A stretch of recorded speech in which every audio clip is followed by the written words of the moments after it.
నీకు congenital heart అంటే ఏమిటో తెలుసా? ఇది తెలిసి ఇలా ఉండగలిగావా? ఎలా? నాకు రేపు గురించి బెంగలేదు, ఈ రోజే నాకు ముఖ్యం.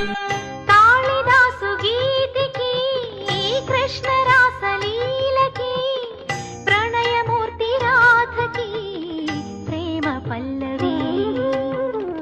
ఆ అనారు ఆశకి, తాజ్ మహల్ శోభకి, పేదవాడి ప్రేమకి చావు పల్లకి.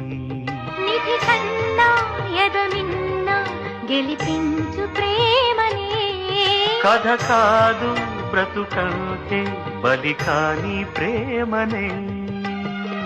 వెళ్ళిపోగునేస్తా